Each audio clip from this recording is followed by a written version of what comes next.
Coucou tout le monde.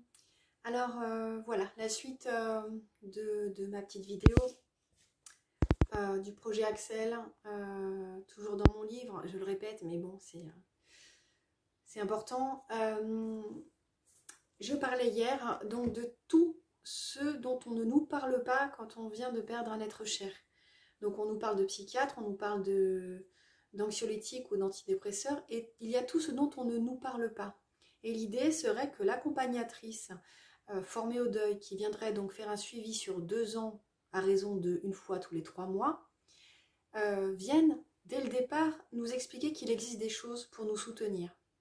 Alors ces choses, j'aimerais un jour, mais ça sera peut-être l'objet d'une série de vidéos qui viendront plus tard, j'aimerais beaucoup les développer. Je vais vous en donner quelques-unes et n'hésitez pas à partager sous ce post ce que vous en pensez et éventuellement quelle est votre expérience personnelle. Mais il y a des choses telles que l'hypnose. L'hypnose, c'est vraiment quelque chose qui peut faire du bien. Le MDR, dans le cas de traumatisme important, c'est une technique qui permet de dissocier l'émotion de l'image qui vient hanter un peu vos nuits et vos journées. Il y a des choses toutes simples comme la sophrologie. Je vous rappelle que quand on vit cette phase de sidération, de choc, bien souvent on ne respire plus. Et si on ne respire plus, ça occasionne des tas de problématiques et de désagréments.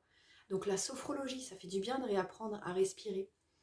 Tout ce qui est naturopathie, évidemment on peut prendre des anxiolytiques, je peux le concevoir, moi-même j'en ai pris les 3 premières semaines, mais on peut aussi essayer d'aller chercher quelque chose de plus naturel, voilà, à base de plantes, des choses qui vont peut-être nous aider. Il y a les fleurs de Bach aussi d'ailleurs, qui font du bien, qui apaisent. On a des thérapies diverses et variées comme la gestalt, comme les thérapies cognitives, qui peuvent aider à accompagner dans ce chemin de deuil. Bon, on a aussi toutes les activités qui sont de type yoga, qigong, avec les énergies. Alors évidemment, mon préféré c'est la méditation parce que moi c'est celui qui me convient, mais la méditation ne convient pas forcément à tout le monde. Mais vraiment, si vous pouvez essayer la méditation, c'est... Alors moi je le mets en haut de la pyramide parce que vraiment pour moi c'est quelque chose qui fait extrêmement de bien.